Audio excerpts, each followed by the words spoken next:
Hello, everybody, and welcome back to another Every Damn Day podcast. My name is John Kirby.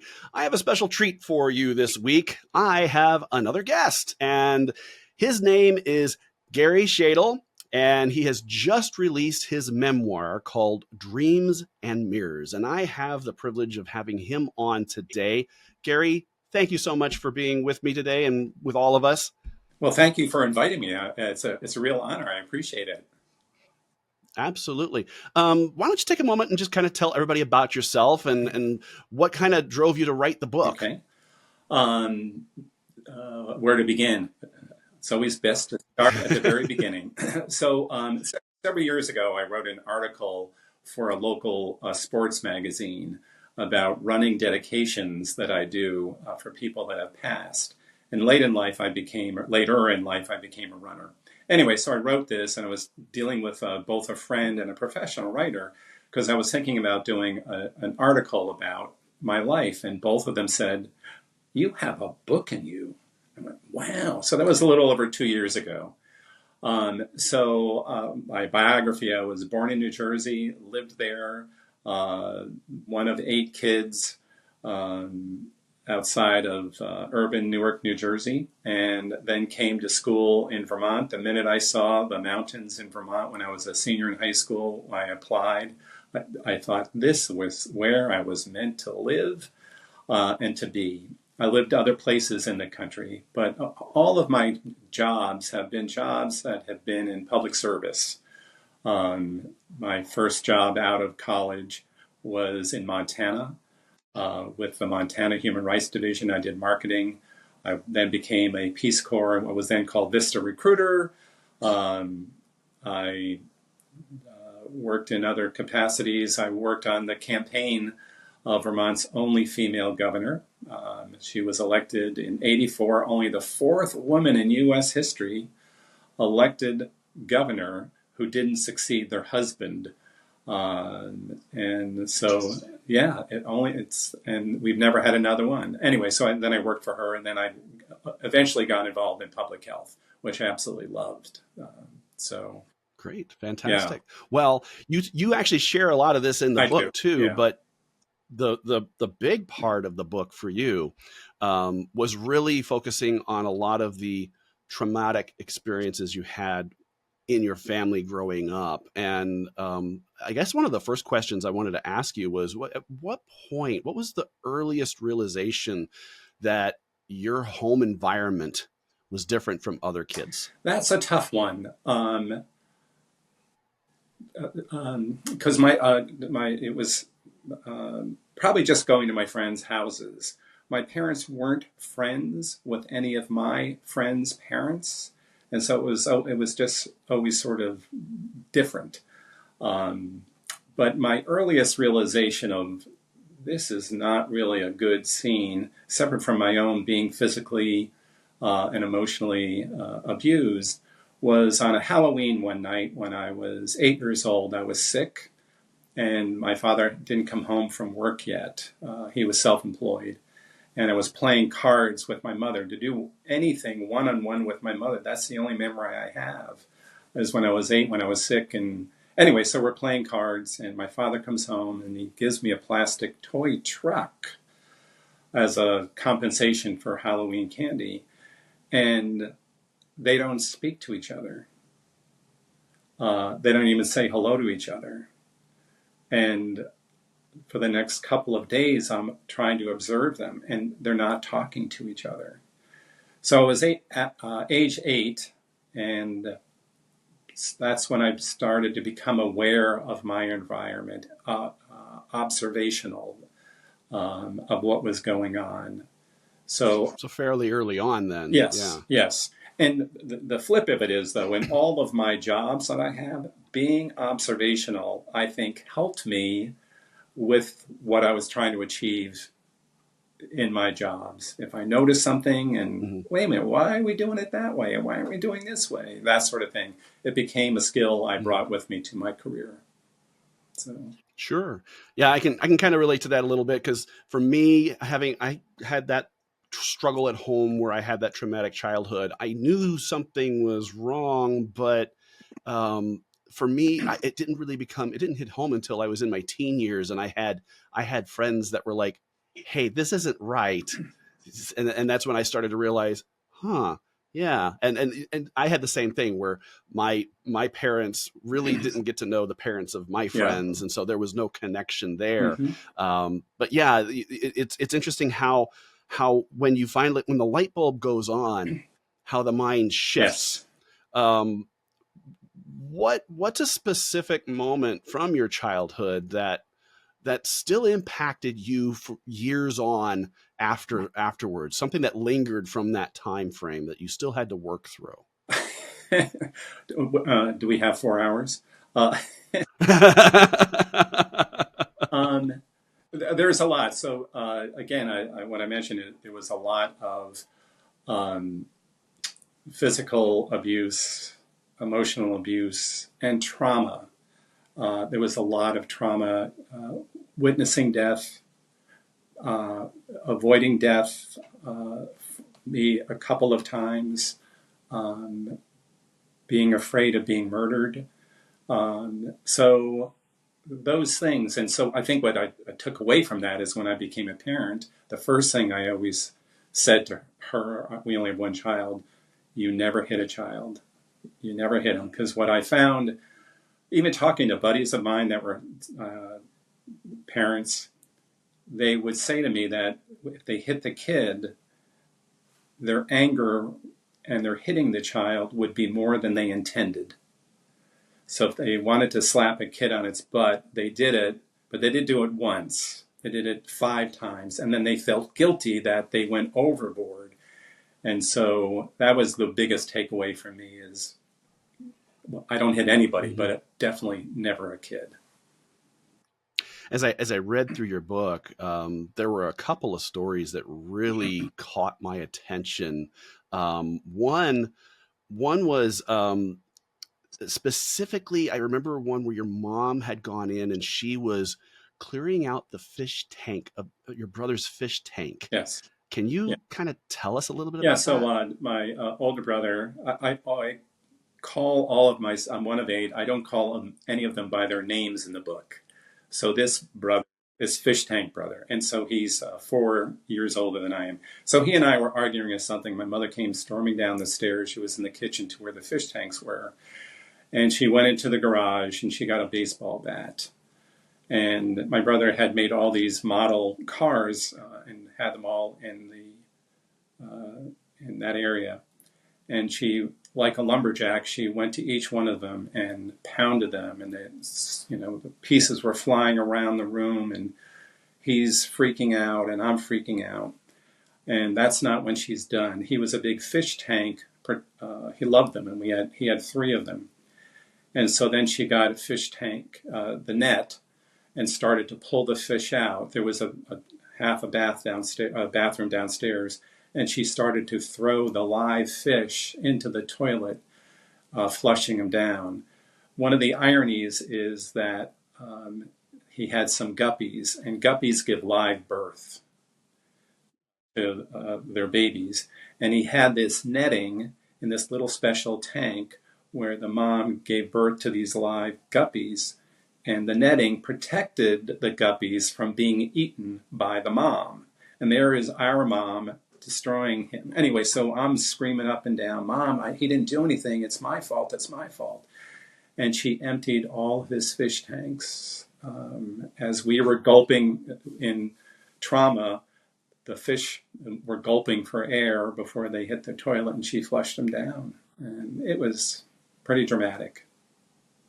Yeah. Yeah. I mean, you talk about how that affected you. How did that affect your brother as well? I don't know, because we were a family that we didn't talk about any of this stuff. And at a certain point, later in life, I decided I need to save myself and walked away from my siblings, because the way that we coped with things was to laugh about them and repeat the same terrible story.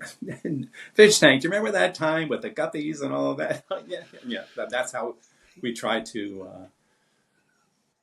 deal with it. If all you have are toxic memories and you're trying to get away from those, yes, it's kind of hard to I can see how that would have an impact on a relationship with the family. And I had that with my dad, where we had a toxic relationship, and for the whole of our relationship, we never were able to reconcile that.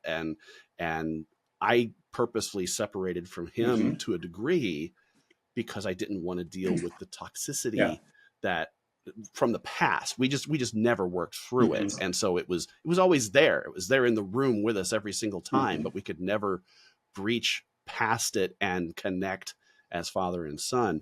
I noticed how in the book you tried so hard to connect with your mom, and tell us about that experience and what your feelings were in that regard. Is there a specific one you're referencing, or in general? I know. I just know. I remember reading through the book several times where you were trying to just get your mom to just even acknowledge that you were talking to her, and she would ignore you. Yes, and that just hit me really hard. Yes. So. So growing up, we had my mother had a professional photographer come and take professional photographs of each of us when we were 1.5 to 2 years old. And so she put them all in our den on a mantle, with her picture being, she was a local theater actor, and she had her picture in the center and everybody else to the side, except mine. I never had a baby picture taken. So the message was really wonderful. So I did try several times to say, Mom, how come there's no picture of me? And I would usually get no answer, or I don't have time for that. So even as an adult, I tried to figure out why none. And I really can't come up with one. The younger brother behind me, he's 14 months younger than me. She could have taken me when he got his. My older brother is a little less than 2 years older than me. My youngest brother is 5 years younger than me, but so where am I? And other times where there would be stress or whatever, and I would try to talk to her about how I felt. She would ignore me. And I talk about it in the book, and it's one of the adverse childhood events that I talk about in the book. My public health background is incorporated in the book. I remember I was laying on a bed in my room, and I was crying on my stomach. And my younger brother came in and said, "What are you crying for?" And I strongly believed that no one loved me. There was no evidence of it. So he told her, and then I found out, and I confronted her, and I said, "I understand that you were told nobody loves me." And all she said was, "Don't be ridiculous." Not "I love you. Let me give you a hug." Yeah. None of that. That floored me. I was just amazed at how it was just very passive aggressive to a degree in just not acknowledging the feelings that were there that you had. And how old were you when that happened again? I was probably at that age, probably around 10 for that particular one. But there were other things that I would talk to her about, and she wouldn't say anything. Yeah, younger. Yeah. Sure. And that was a theme I picked up on throughout your childhood with her, where she was very distant and was difficult to connect with. Right. And then, of course, your father, there was the alcohol that was involved there, and the relationship with your mom. I remember reading when you finally went off to college, and your parents had been struggling for so long. Your dad finally left. Yes. But that didn't end well. Tell us about that. So how that went. After my grandfather died, when I was 14, he died in April, and by the end of the year, we were all sitting down at dinner at the end of December, and I could, because I was observational, I could just tell there was tension in the air, and that's when she basically said, "We're done. Get out of here." And he didn't do it for 4 years. But during that 4 years, his drinking became pretty bad. And he was self-employed. He owned his own business, so what I would do at different times, because he was getting more and more violent. So on Mother's Day, he's really drunk. We're sitting in the kitchen table, and he's drunk, and she made dinner, and he says to her, "You weren't a virgin when we got married." And we were raised Catholic, and that, the purpose of sex in the Catholic Church at the time was to make children, and they had a bunch of them. So, and then he accused her of having an affair with a local priest. She lost it. And so she was getting up to leave. He stands up. They're pointing fingers at each other. And she says, "Get your hand away from me, and don't tell me what to do, woman." And then he goes to smack her. I'm going to get choked up a little bit. And so there I am. And so I stood up in between them, and I got smacked pretty hard. And later on, he would be drinking. After I got a driver's license, I started to go out in my car. I bought my car myself, an old Bomber. And I would drive around trying to be free of what was going on. And I saw his favorite bar. I thought, oh. So I would then stop, park the car, sneak over to his car, feel the hood of the car, and to feel if it was cold or hot. If it was cold, I knew that it was going to be bad. If it was hot, I knew it wouldn't be bad. So that was a key. So yeah, he was getting out of control. Mm-hmm. Yeah. And then you went to college, and he finally did move out, Yeah. but he didn't move out for very long. No, he moved out and into an apartment, and 10 days after he moved out, he was going in for surgery, which he did, and it didn't go well. And so a few weeks after he moved out, I was told to come home because he was going to die. So I got home. My college friends paid for me to fly home. I saw that. That was incredible. And then that's awesome. I flew into LaGuardia, and then I had to take a helicopter across so I could see the Statue of Liberty to New Jersey. I could see the Statue of Liberty lit. Anyway, so he was in a hospital, and it was my 19th birthday. It was the actual hospital I was born in, thinking I was going to go see my father in his deathbed. And I talked to him, but he was out of it. And I didn't stay long because it was upsetting. Anyway, so then I went back to college, and then he was transferred to a different hospital, and I was told he was doing well. And then he died from a pulmonary embolism. So he lived in his apartment for 10 days, in the hospital for 47 days.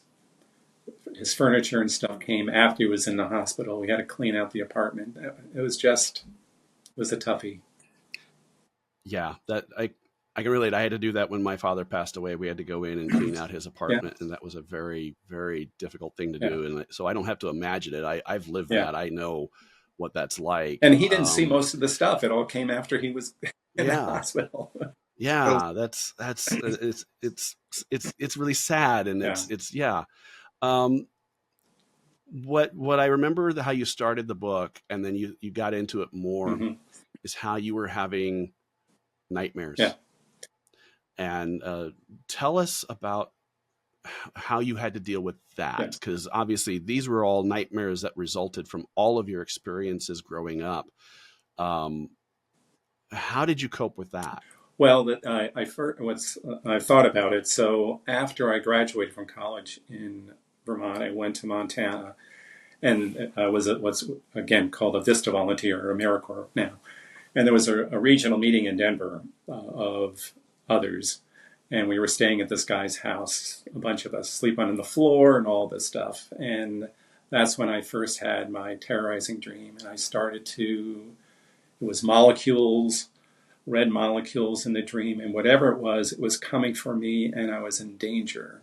And so I was asleep, but I started to scream. This woman was there. She heard me scream. She started screaming. I heard her screaming, woke me up, and I'm screaming. And then the lights came on, and everyone said, "What's going on?"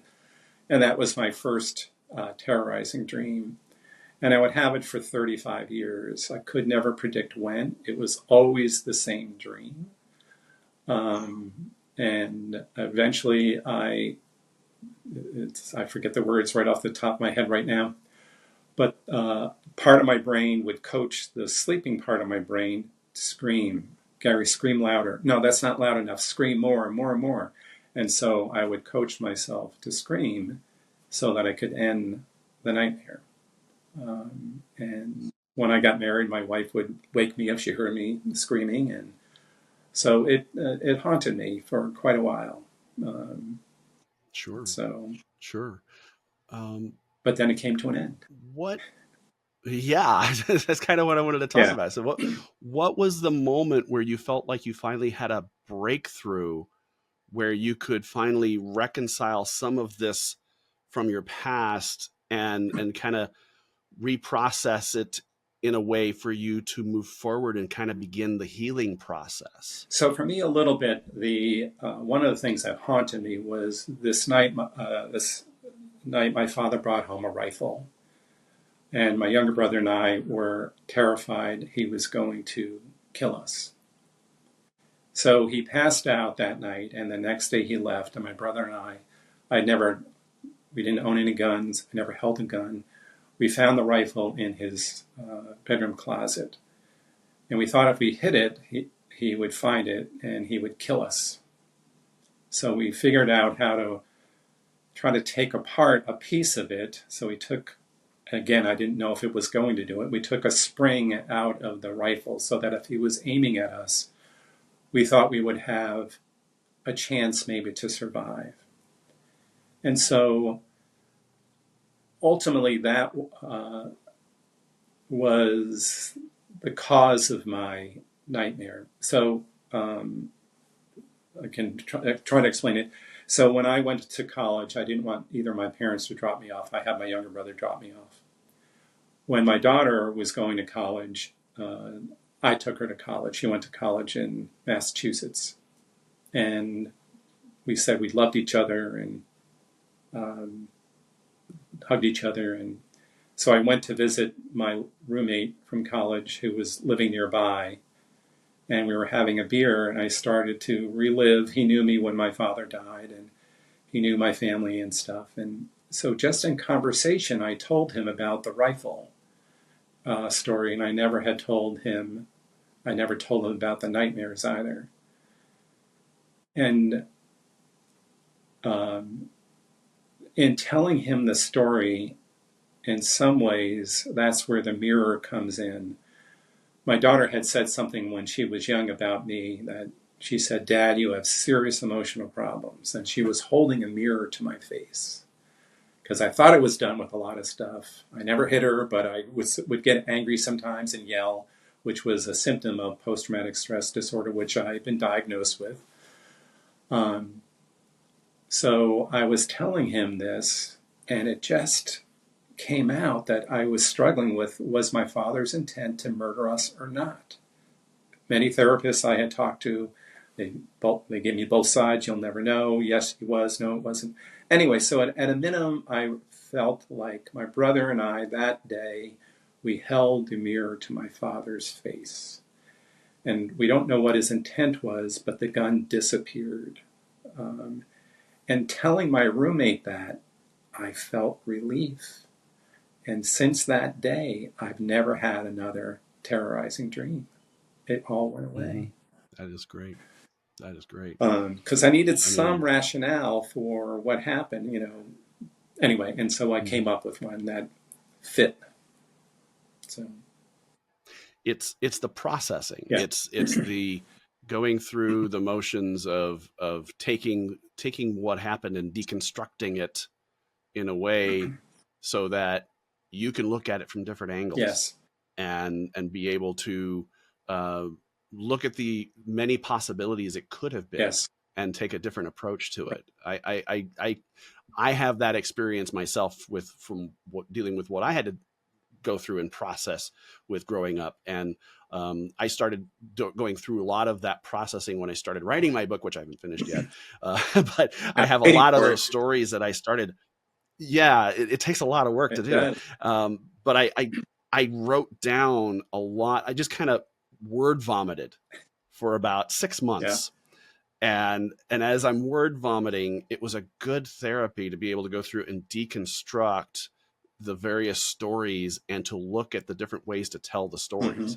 And it helps to give you just it's a release. And ever since I've done that, I mean, the book is still in process, and I'm not going to take everything and use it in the book, but it helped me to have a better picture of my childhood, what my father had done, and to be able to, and quite frankly, after he passed away, to be able to start the forgiving process, which is something that I still have to work through. I can't say I've fully forgiven him for all of that.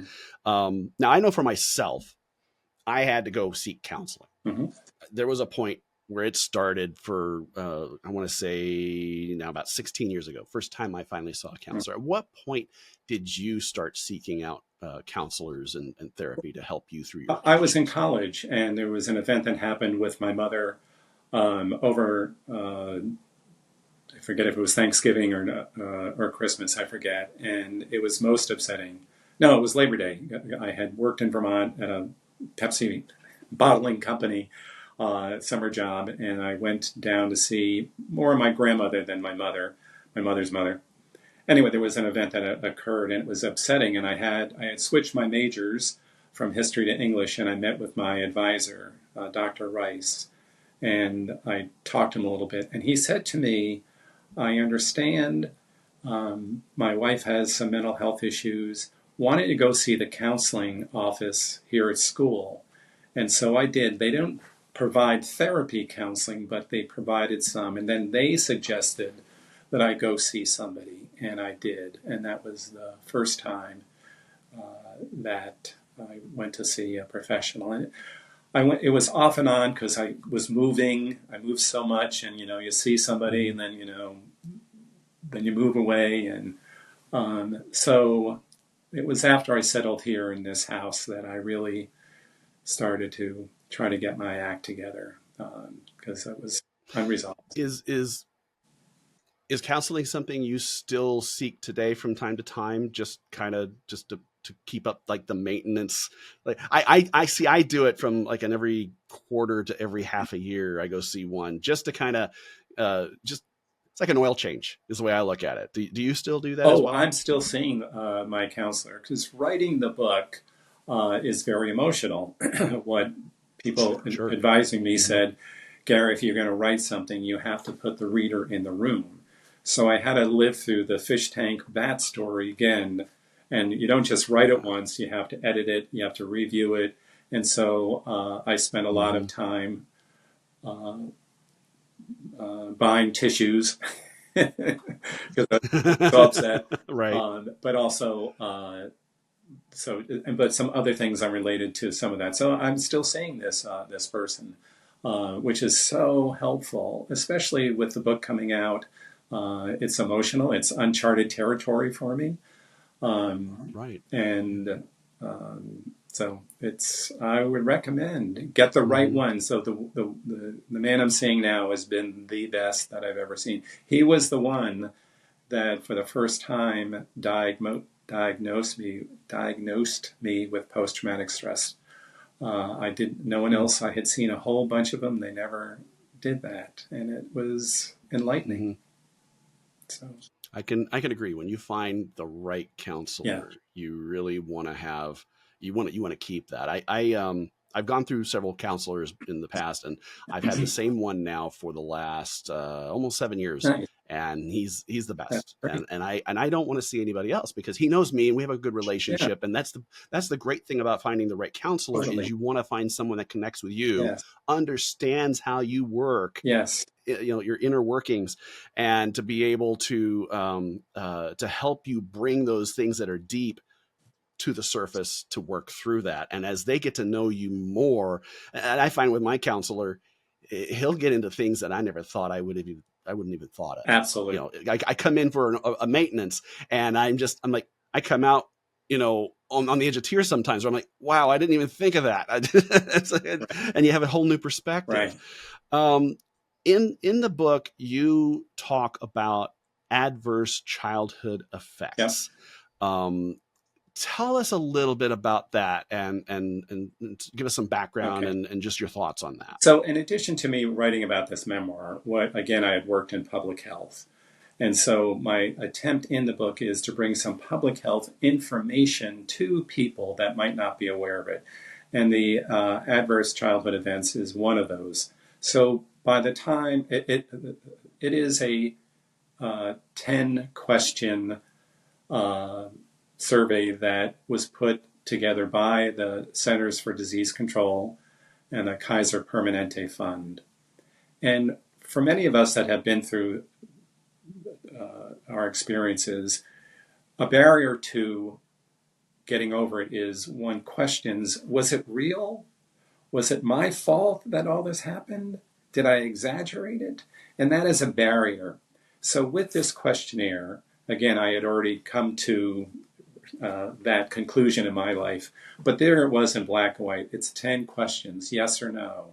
One of the questions is, were you ever hit repeatedly by an adult before the age of 18? Well, that's a definite yes. Anyway, so that is, I think, an important piece for people. So I recently showed the book to somebody, and she flipped through it, and I have, of the 10, I have at least 6 yeses, and she had 0. Wow, you don't have any. Wow, I had 0 envy. Wow. Yeah. Yeah, no kidding. Yeah. That's rare in my mind, because this is the first time I had ever heard of this, and I looked at the questions, and I could check off several on the list, and for someone to not have any, my wife doesn't either. That's pretty good. Wow. Yeah. Wow. Yeah. Okay. So anyway, that's the information I hope that people can take from the book, and then some things about positive youth development that I talk about, and that I did not know until I read that, and it's tell us more about that. So it's put out by pediatricians, the work they've done, and basically it's a way to enhance a child's development. So for me, again, one of the early things was, you don't hit a kid. But one of the major things that when I read it, I was inclined, to do it, was to have your child experience and have a relationship with other adults that are positive other than mom and dad. So we definitely made attempts and efforts to have our daughter, who's now 30, have those, and she still has many relationships. She'll call these people, talk to them, and they both provide support, but sometimes you want to talk to an adult who's not your parent about X, Y, or Z. And we had faith in our friends that, if she was talking about something serious, our friend would have told us. But I think it was just developmental stuff, getting feedback.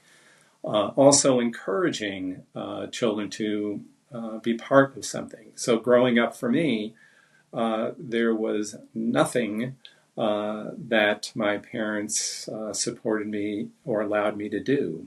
I was in the Cub Scouts, loved it. And my mother yanked us, me and my brother, from it because they were asking my mother to be a den mother. And she said, no, I loved Cub Scouts. No to most everything else I ever wanted to do. So it's supporting your child, encouraging them, having other adults, just an important component for them. And our daughter is thriving. It's interesting. Yeah, it's interesting how you bring that up. And it makes me think about when I was growing up, how what I tended to do is because of the toxic nature of my home life, I gravitated towards my friends and spent time with their parents.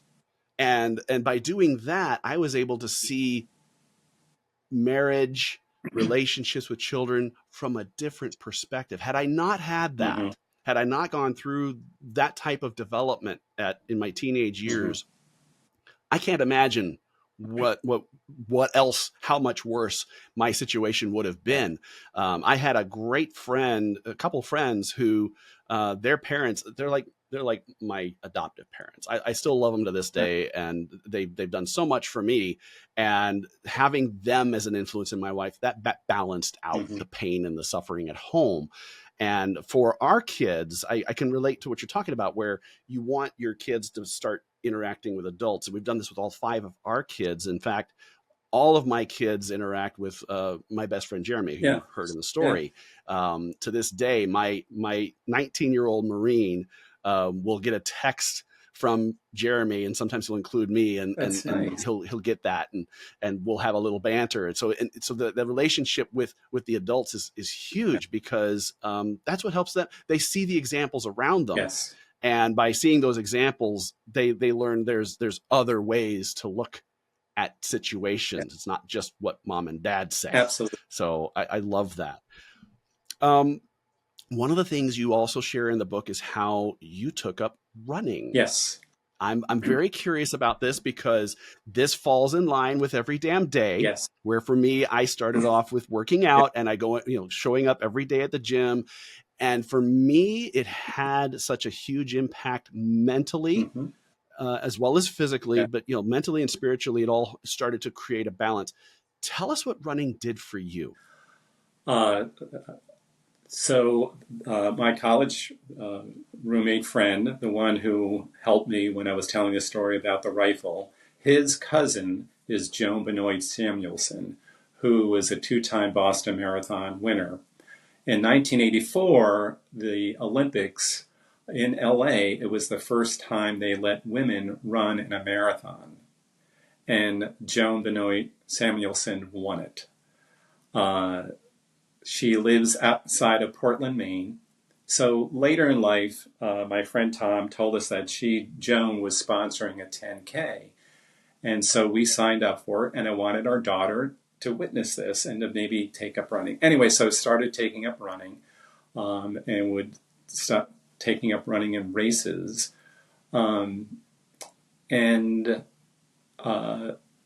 I still do running. And since I've retired, when I retired, I was the head of health promotion and disease prevention for the Vermont Health Department. Since then, I've lost 30 pounds because I'm not sitting behind a desk and I'm doing more running. Anyway, so for me, running was the physical thing, but then the emotional, spiritual thing came when a friend of mine, Charlotte, was diagnosed with pancreatic cancer in December, and she was dead by February. And so I quietly started to do, I found a road race in Philadelphia where I lived at one point. It was for pancreatic cancer. So I went, and on an index card, I wrote Charlotte and attached it to the back of my shirt. And I started to do that quietly, people that I had known that had passed, whatever. And then COVID hit, and there weren't a lot of road races. So I joined a group, and then road races became more popular again. But I started to let people know I was dedicating a race to their loved one. So I would write to them, tell them how long the race was, where it was, describe the race, describe what people would say when I told them about the loved one. And I would get these emails, I still do, from a friend or the family member, how it touches them in such an emotional way. And I understand grief tremendously, having experienced a lot of it. But that they would write something to me about something I did. So between the running, physical, but also I was taking away my good behavior and then accepting it. They were saying good things about me, and I didn't slush it off. In my career, I was mostly dealing in a public arena, so I didn't have Vermonters saying, "Oh God, thank you, Gary, for doing X, Y, Z," but here my friends or whatever were doing it, and that helped me psychologically as well. That I was feeling better. So one story I tell about that's connected.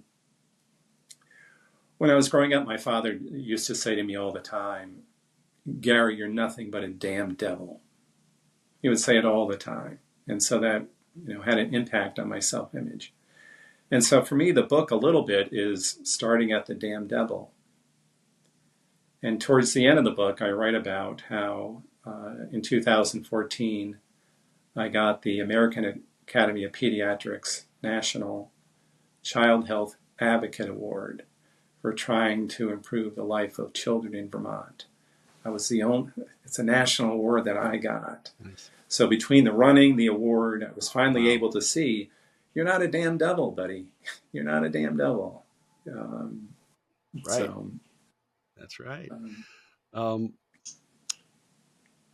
What, at this point now in your life, what does resilience mean to you now after everything you've been through? I have demonstrated it to myself, unaware that I was doing it. So I walked in the dark with my head up high, but I didn't know I was doing that. I don't know if that answers that question or not, but and part of that. No, that's a great answer.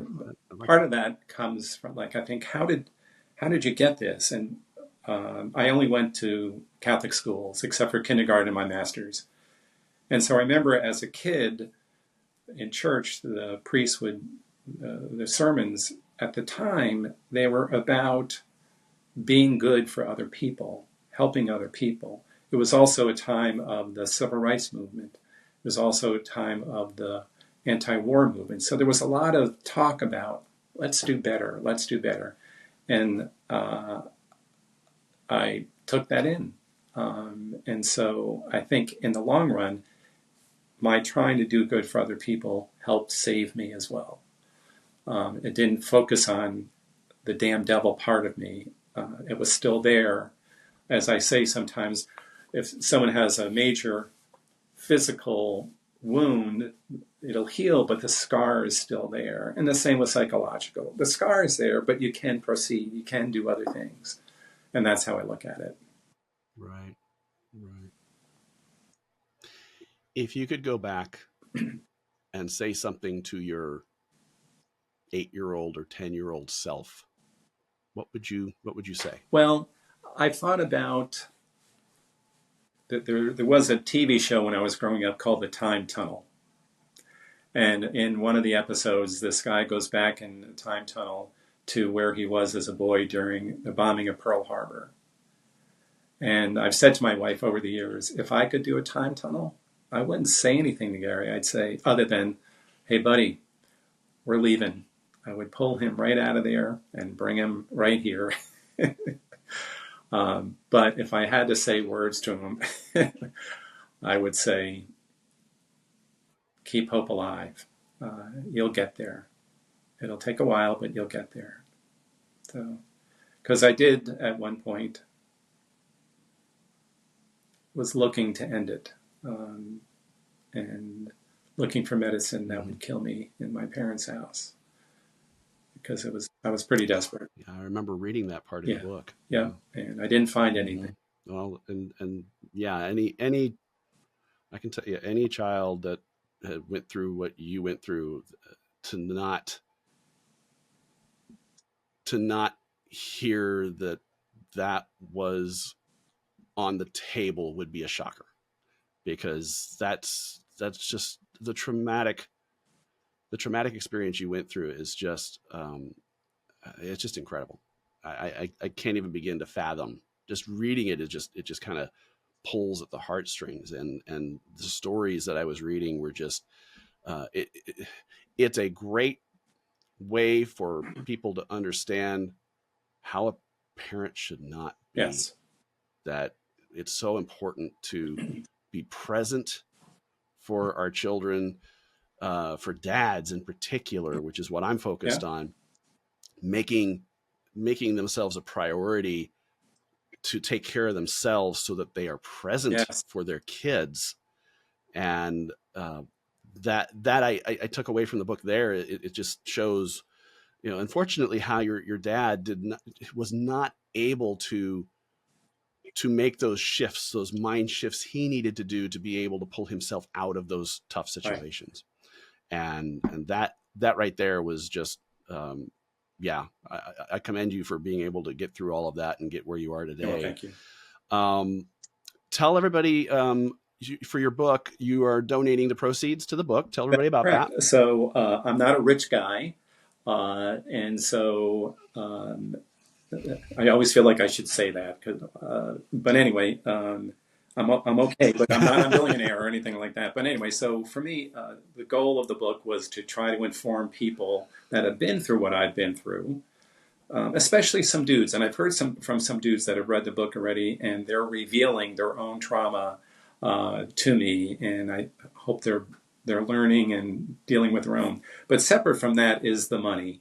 And so I'm giving it to sharing it between the local Boys and Girls Club here in Burlington, Vermont, and then also something called the King Street Youth Center, which is an entity that deals with every sort of population, ages,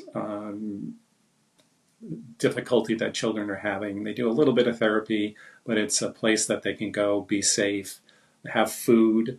It's really quite amazing all that they do, and so I'm so happy that they'll get some proceeds. They'll get all the proceeds. I'm glad you're doing that, and I'm glad you're doing that, and I am so glad you wrote this. And I appreciate what you say, how people, men in particular, are reading this, and it's creating moments for them to be vulnerable, Yes, to think back and go, yeah, I've gone through something similar, or I've seen something similar. And I think it's important for people who've been through these experiences to share those, so that people know they're not alone. yeah, People know that, yeah, there was some terrible things that yeah, happened. And for you and for me reading that, it just reiterated to me that, yeah, I also had a tough hmm childhood.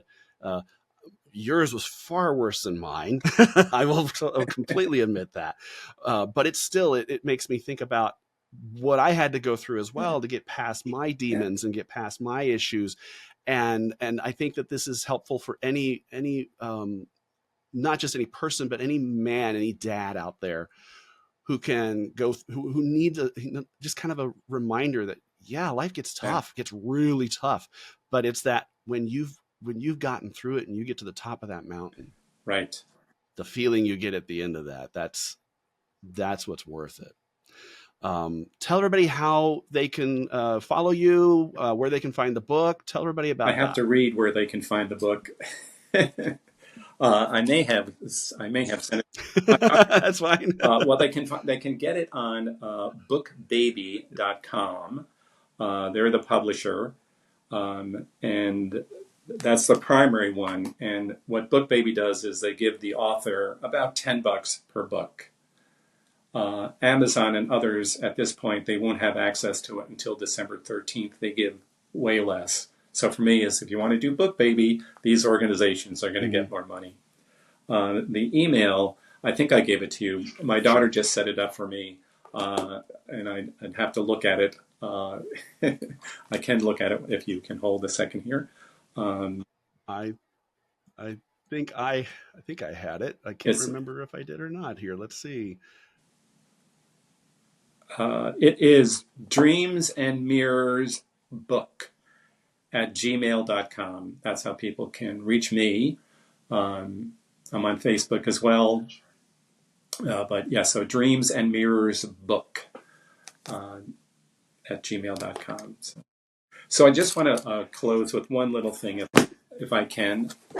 So after I wrote the book, I found these 2 letters my mother had written to me. Not just to me, she had written to all of us, to all 8 of us. And the first one was pretty snarky. and because she had to sell the house because she had no money. And anyway, so she wrote to all of us, and I wrote her back. And I don't remember what I wrote. But again, this was after I had already done the book. I had held on to these letters since I was 19. And this is what she wrote, if I can read it. She writes, "Dear Garry, I remember when you were about 3 years old. One night you had a high fever, sore throat, and finally I had to contact a local doctor who come to the house in the late evening. I don't remember who it was. However sick as you were coughing a lot, and as I leaned over, you cried, 'Don't come too close, you will get what I have.' I was most touched to think that a baby could have such a sensitive concern for another person.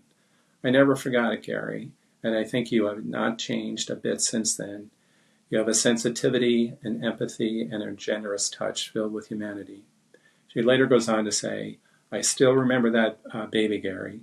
You were the same Garry then as you are now. You have an intelligence to be proud of, a humor that is precious, and a desire to succeed." And it's so like, I wish she had said those things to my face all those years ago, but I was glad that I found the letter, because that's what I've come to. It took all these years for me to come to those very things. And I did not see the letter. That's incredible. Yeah. So. Wow.